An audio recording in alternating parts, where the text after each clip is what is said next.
ಮಧ್ಯಪ್ರಾಚ್ಯದ ಯುದ್ಧದ ಸಂಘರ್ಷದಿಂದಾಗಿ ಗ್ಯಾಸ್ ಈಗ ಸಾಕಷ್ಟು ವಿಳಂಬ ಆಗ್ತಾ ಇದೆ. ಗ್ಯಾಸ್ ಈಗ ಸರಬರಾಜಿನಲ್ಲೇ ಈಗ ಸಾಕಷ್ಟು ವ್ಯತ್ಯಯ ಆಗ್ತಾ ಇದೆ.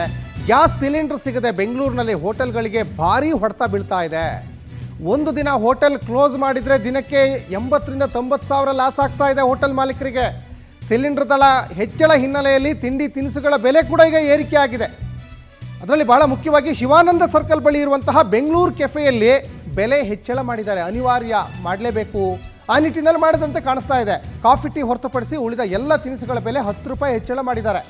ಗ್ಯಾಸ್ ಸಿಲಿಂಡರ್ ಸಿಗದೆ ಬೆಂಗಳೂರಿನಲ್ಲಿ ಹೋಟೆಲ್ಗಳು ಈಗ ತೊಂದರೆಯನ್ನು ಅನುಭವಿಸ್ತಾ ಇದ್ದಾರೆ.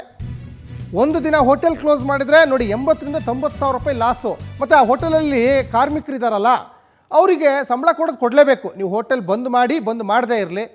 ಆ ನಿಟ್ಟಿನಲ್ಲಿ ಈಗ ಹೋಟೆಲ್ಗಳು ಈಗ ಚಿಂತಾಕ್ರಾಂತರಾಗಿದ್ದಾರೆ. ಈ ಬಗ್ಗೆ ನಮ್ಮ ಪ್ರತಿನಿಧಿ ಸುಚಿತ್ರಾ ನೀಡಿರುವ ಒಂದು ಪ್ರತ್ಯಕ್ಷ ವರದಿ ಇದೆ, ಬನ್ನಿ ನೋಡ್ಕೊಂಬರೋಣ. ವಾಣಿಜ್ಯ ಬಳಕೆಯ ಸಿಲಿಂಡರ್ ಪೂರೈಕೆಯಲ್ಲಿ ವ್ಯತ್ಯಯ ಆಗಿರುವಂಥದ್ದು. ಈ ನೆಲೆಯಲ್ಲಿ ಬೆಂಗಳೂರಿನಲ್ಲಿರುವಂತಹ ಹೋಟೆಲ್ಗಳು ಕೆಲವೊಂದಷ್ಟು ಕ್ಲೋಸ್ ಆಗಿದ್ರೆ ಮತ್ತೆ ಕೆಲವು ಹೋಟೆಲ್ಗಳು ಇರುವಂತಹ ಸಿಲಿಂಡರ್ಗಳನ್ನ ಬಳಕೆ ಮಾಡಿಕೊಂಡು ಅಡುಗೆಯನ್ನು ತಯಾರಿಕೆ ಮಾಡ್ತಾ ಇರುವಂಥದ್ದು. ಕೆಲವೊಂದು ಹೋಟೆಲ್ಗಳು ಸೌದೆ ಒಲೆಯಿಂದ ಉಪಹಾರವನ್ನು ತಯಾರಿಸ್ತಾ ಇದ್ದಾರೆ. ಇದರಿಂದಾಗಿಯೇ ಹೋಟೆಲ್ ಮಾಲೀಕರು ಈ ಒಂದು ತಿಂಡಿ ತಿನಿಸುಗಳ ದರವನ್ನು ಹೆಚ್ಚಳ ಮಾಡಿದ್ದಾರೆ. ಸದ್ಯ ಏನು ಶಿವಾನಂದ ಸರ್ಕಲ್ ಬಳಿ ಇರುವಂತಹ ಬೆಂಗಳೂರು ಕೆಫೆ ಏನಿದೆ, ಈ ಒಂದು ಬೆಂಗಳೂರು ಕೆಫೆಯಲ್ಲಿ ಏನು ಉಪಹಾರದ ತಿಂಡಿ ತಿನಿಸುಗಳ ಬೆಲೆ ಏರಿಕೆಯನ್ನ ಹೆಚ್ಚಳ ಮಾಡಿರುವಂಥದ್ದು. ಎಲ್ಲ ತಿಂಡಿ ತಿನಿಸುಗಳ ಮೇಲೆ 10 ರೂಪಾಯಿ ದರವನ್ನು ಹೆಚ್ಚಳ ಮಾಡಿದ್ದಾರೆ. ಸಾಕಷ್ಟು ಜನ ಈ ಒಂದು ಹೋಟೆಲ್ಗೆ ಬಂದು ತಿಂಡಿಯನ್ನು ತಿಂತಾರೆ.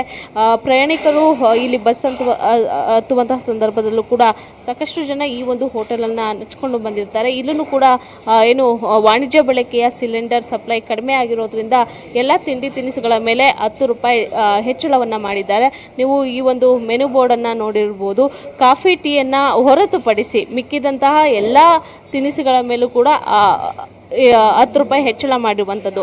ಇಡ್ಲಿ 30 ರೂಪಾಯಿ ಇದ್ರೆ 40 ರೂಪಾಯಿಗೆ ಏರಿಕೆಯಾಗಿದೆ. ವಡಾ 30 ರೂಪಾಯಿಂದ 40 ರೂಪಾಯಿ, ರವಾ ಇಡ್ಲಿ 50 ರೂಪಾಯಿ, ಹೀಗೆ ಎಲ್ಲ ತಿಂಡಿ ತಿನಿಸುಗಳ ಮೇಲೆ 10 ರೂಪಾಯಿ ಹೆಚ್ಚಳ ಆಗಿದೆ. ಸದ್ಯ ಇಲ್ಲಿನ ಮಾಲೀಕರನ್ನ ಮಾತಾಡಿಸ್ತಾ ಹೋಗ್ತೀನಿ. ಯಾವ ಕಾರಣಕ್ಕೆ ದರವನ್ನು ಹೆಚ್ಚಳ ಮಾಡಿದ್ದಾರೆ, ಸಿಲಿಂಡರ್ ಹೊರತುಪಡಿಸಿ ಏನಾದರೂ ಬೇರೆ ಕಾರಣಕ್ಕೆ ಈ ಒಂದು ದರವನ್ನು ಹೆಚ್ಚಳ ಮಾಡಿದ್ದಾರಾ ಅಂತ. ಸರ್, ಯಾವ ಕಾರಣಕ್ಕೆ ದರ ಹೆಚ್ಚಳ ಮಾಡಿದ್ದೀರಾ ಸರ್ ನೀವು? ಯಾವ ಕಾರಣಕ್ಕೆ ದರ? ಸಿಲಿಂಡರ್ ಪ್ರಾಬ್ಲಮ್ ಇಂದ ಇದು ಮಾಡಿದೀವಿ. ಯಾವ ರೀತಿ ಕಷ್ಟ ಆಗ್ತಾ ಇದೆ ಸರ್? ತುಂಬಾ ಕಷ್ಟ ಆಗ್ತಾ ಇದೆ ಮೇಡಮ್. ಅವಾಗ ಸಿಲಿಂಡರ್ ಒಂದು 1500 ಸಿಗ್ತಾ ಇತ್ತು. ಇವಾಗ 7000 ಕೊಡ್ತೀನಿ ಎಂದು ಸಿಗ್ತಾ ಇಲ್ಲ. ಅದ ಕಾರಣದಿಂದ ಒಂದು ಸ್ವಲ್ಪ ರೇಟ್ ಜಾಸ್ತಿ ಮಾಡಿದೀವಿ. ಇವತ್ತಿಗೆ ಸಿಲಿಂಡರ್ ಖಾಲಿನಾ ಸರ್? ಯಾವ ರೀತಿ ನೀವು ಸಿಲಿಂಡರ್ ಈಗ ಸಿಲಿಂಡರ್ ಈಗ ಒಂದಿದೆ. ಈಗ ನೋಡಬೇಕು, ಎಲ್ಲರೂ ಸಿಕ್ಕಿದ್ರೆ ಮತ್ತೆ ಇದನ್ನ ರೀಪರ್ಚೇಸ್ ಮಾಡಿ ತಗೊಳ್ಬೇಕು. ಸಿಕ್ಕಿಲ್ಲ ಅಂದ್ರೆ ಒಂದು ಸ್ವಲ್ಪ ಪ್ರಾಬ್ಲಮ್ ಆಗತ್ತೆ. ಮುಂದಿನ ದಿನಗಳಲ್ಲಿ ಹೇಗೆ ಸರ್ ಹೋಟೆಲ್ ಉದ್ಯಮ ನಡೆಸೋದು ಹೇಗೆ? ಸಿಲಿಂಡರ್ ಸಿಕ್ಕಿಲ್ಲ ಇದೆ ಮೇಡಮ್. ಗೌರ್ಮೆಂಟ್ ಕಡೆಯಿಂದ ಏನಾದ್ರು ಇದು ಬಿಟ್ರೆ ಈಗ ನಡೆಸಬಹುದು. ಈಗ ಕ್ಲೋಸ್ ಮಾಡೋದು ಒಂದು ಸೆಕೆಂಡಲ್ಲಿ ಕ್ಲೋಸ್ ಮಾಡ್ಬೋದು. ರೀಓಪನ್ ಮಾಡಬೇಕಂದ್ರೆ ಭಾರಿ ಕಷ್ಟ ಈಗ. ಅದರಿಂದ ಎಷ್ಟು ಲಾಸ್ ಆಗುತ್ತೆ ಸರ್? ನೀವು ಒಂದಿನ ಕ್ಲೋಸ್ ಮಾಡ್ತೀವಿ ಅಂದ್ರೆ ಎಷ್ಟು ಲಾಸ್ ಆಗ್ಬೋದು? ಒಂದಿನ 1.5 ಲಕ್ಷ ಲಾಸ್ ಆಗುತ್ತೆ.